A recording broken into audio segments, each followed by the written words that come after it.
So magandang araw sa inyo mga kadut. May share lang ako sa inyo kasi isa sa mga customer natin dito sa Pampanga, actually dito sa may Tenejero, San Guillermo, may nakita ako na pinaglulutuan nila nakakaiba. Hindi siya kahoy, hindi rin siya gasol o gas, yung LPG. Nagulat ako, frame lang siya na bakal, may blower, tapos may apoy na malakas. Kasi may nilalagay silang liquid dun sa parang box na maliit. Tinanong ko kung ano yun. Yun pala yung ginagamit nila ngayon dito. Halos karamihan ginagamit na nila. Which is effective. Akala ko dati hindi pa pwede na yung change oil o yung engine oil natin pinagpalitan at saka yung cooking oil na hindi na ginagamit. Pwede pala panluto. Ginagamit nila actually ngayon. Pina-actual ko nga sa kanila kung paano lang ginagamit, paano ino-operate, saan nabibili, magkano.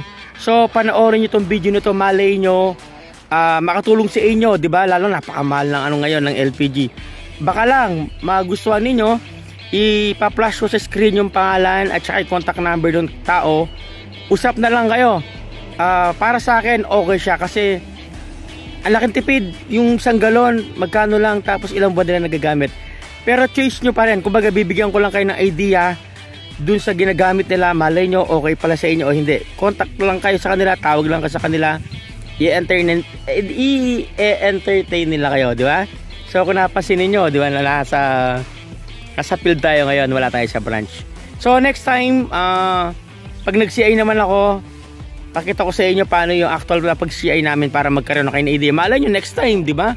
Mga kadudot, kayo na yung isi-CI ko.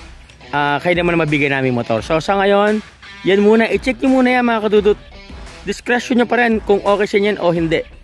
Ano lang, malay nyo lang makatulong sa atin, sa marami sa atin na hindi na afford o medyo nahihirapan na sa pagbili ng LPG. Salamat sa panonood. Benga mga kadudot.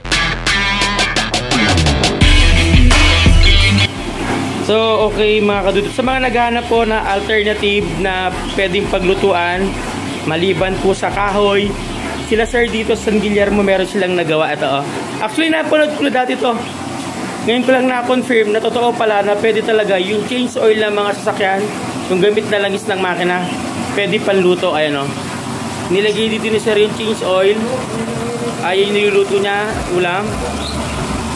Tignan nyo gano'ng kalakas yung apoy. Ang nagko-control sa apoy, itong parang pan na to. Ito nabili lang nila to sa Shopee, murang-mura lang.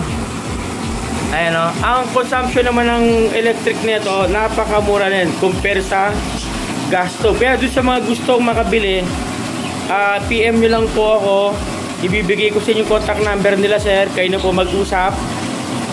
Malaki matitipid ko nyo sa sa pagluluto. Ang gasol kasi ngayon ay nasa 900. Tapos ito kina sir, itong galon na to, nabili nito 300 lang. Consumable siya ng 3 months. Tignan nyo naman gano'ng katipid, tsaka gano'ng napakagaling.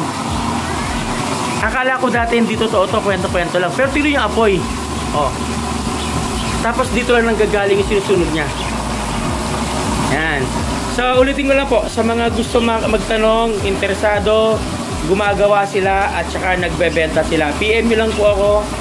Bigay ko sa inyo yung details, pati contact number nila Sir Carlos. Bahala na po kayo mag-usap. Ayun yung ulam nila Ito pa yung mga naluto nila sir. Ayan pakita ko lang, hindi ko di ba? So proof talaga, totoo nakakapagluto sila. So salamat po, PM lang po sa mga gusto. Salamat sa panonood mga kadudot. So alis muna tayo, next target tayo. Bago tayo matapos, shout out po muna kay Ma'am Yumul Satiel at saka kay Carlos Priles ng Tenejero, San Guillermo sa Pampanga.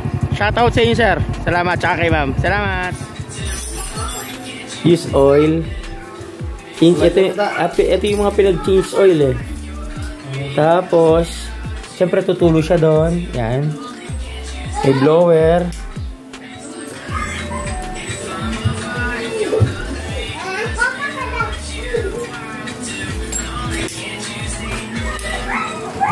May pangkay?